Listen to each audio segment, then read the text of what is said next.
Kami punya keinginan dengan kesepakatan warga Madura, tokoh masyarakat, agar permasalahan ini segera selesai. Tentu solusi terbaiknya, oknum yang bersangkutan ini harus segera menyerahkan diri agar suasana kembali kondusif. Itu sih harapan saya dengan teman-teman, terutama para tokoh. Sehingga diberi pemahaman pentingnya membangun citra Madura. Kasihan warga Madura yang di perantauan yang tidak ngerti apa-apa akhirnya mendapatkan dampak yang luar biasa. Terseretnya organisasi masyarakat Madura asli atau MADAS dalam kasus pengusiran Nenek Elina di Surabaya, Jawa Timur memicu komentar dari tokoh Madura. Pasalnya kasus ini membuat suku Madura menuai hujatan dari masyarakat. Tokoh Belataran Bangkalan, Soleh Abdi Jaya dalam keterangan pada Senin 29 Desember berharap agar kasus tersebut bisa segera diselesaikan. Soleh lantas meminta agar ormas yang mengatasnamakan suku Madura punya tanggung jawab untuk menjaga citra dan nama baik suku. Hal ini penting dilakukan karena banyak warga Madura yang tersebar di seluruh wilayah Indonesia sehingga tidak terdampak perilaku oknum tertentu. Lebih lanjut, Soleh berpesan pada ormas yang mengatasnamakan Madura untuk mengganti nama jika tak mampu mengevaluasi dan membimbing anggotanya. Sementara itu, Ketua MADAS Serumpun Kabupaten Pamekasan, Abdus Samad, mengungkapkan bahwa organisasi MADAS pecah menjadi 3 kelompok pada 2022. Abdus menceritakan mulanya MADAS terbentuk pada 2020, namun karena ada konflik internal, terpecah jadi MADAS Nusantara dan MADAS Serumpun. Lalu pada 2025, MADAS Serumpun kembali pecah jadi MADAS Sedara. Menurut Abdus, MADAS sempat besar di Surabaya dan Jakarta yang kemudian berkembang ke sejumlah daerah bahkan di luar negeri. Terkait kasus pengusiran Nenek Elina, Abdus menyebut oknum yang terlibat bukan berasal dari kelompoknya. Ia menegaskan bahwa tugas MADAS melakukan pendampingan terhadap masyarakat dan selalu hadir untuk membantu.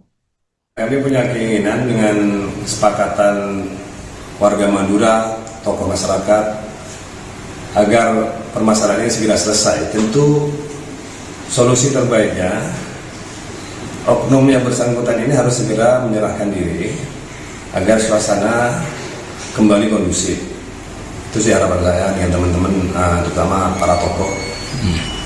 Sehingga diberi pemahaman pentingnya membangun citra Madura.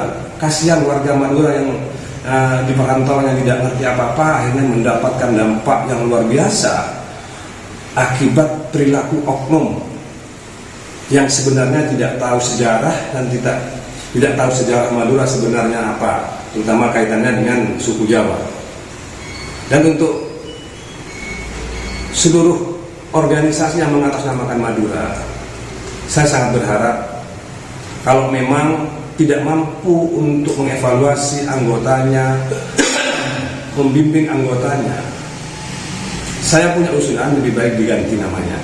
Itu satu. Yang kedua, kalau memang betul-betul sudah tidak bisa diperbaiki organisasinya, lebih baik dibubarkan daripada berdampak kemana-mana. Efeknya sekarang luar biasa. Jadi menurut saya ini bukan masalah kecil, Pak.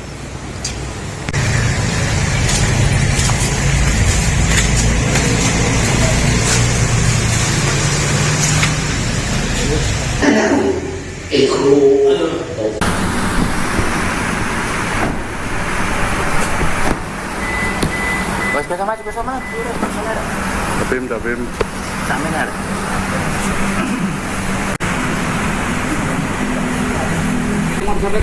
Siap, Pak Samuel. Pak, minta tanggapannya, Pak. Pak, tanggapan, Pak. Samuel. Pak. Siap. Penetapan 2 tersangka dalam kasus pengusiran Nenek Elina di Surabaya, Jawa Timur direspons positif oleh Wakil Wali Kota Surabaya Armuji. Dalam keterangannya pada Selasa 30 Desember di Surabaya, Cak Ji mengaku sangat mengapresiasi langkah cepat dari Polda Jawa Timur.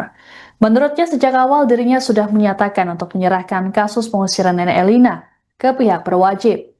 Adapun dalam kasus ini 2 tersangka yang ditetapkan kepolisian adalah Samuel Adi Kristanto dan Muhammad Yasin. Keduanya jadi tersangka atas laporan yang dibuat Nenek Elina terkait pelanggaran pasal 170 KUHP tentang pengeroyokan. Samuel dan Yasin sama-sama ditangkap di Surabaya namun di lokasi dan waktu berbeda. Di Treskrimum Polda Jatim, Kombes Pol Widi Atmoko dalam keterangan pada Senin 29 Desember sore mengatakan ada kemungkinan jumlah tersangka bertambah.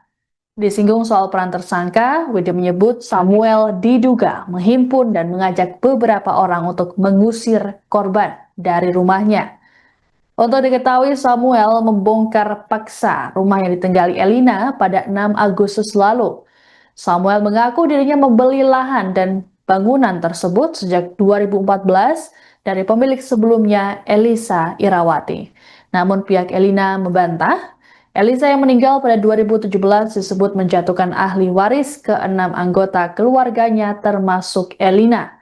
Kasus ini turut menyeret nama Ormas Madas karena Yasin terlihat mengenakan seragam kelompok tersebut. Yasin sendiri dalam klarifikasinya menyatakan bahwa kedatangannya ke rumah Elina bukan mengatasnamakan Ormas tapi inisiatif pribadi dalam rangka membantu temannya Samuel.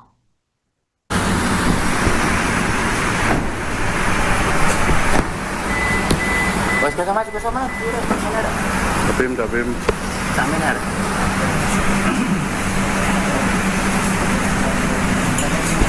Sama ini ada.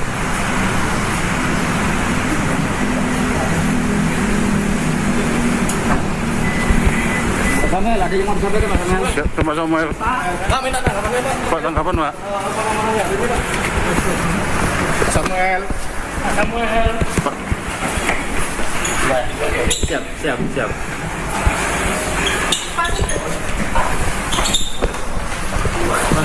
Kaget.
Nah, ini Bapak juga kan harus tahu. Ibu, Nah, Ibu, iya, Sari sudah dengan baik-baik. Ibu, Nah, iya. Bu Sari, anaknya tak bawa keluar Ini ya? rumahnya siapa? Rumahnya siapa?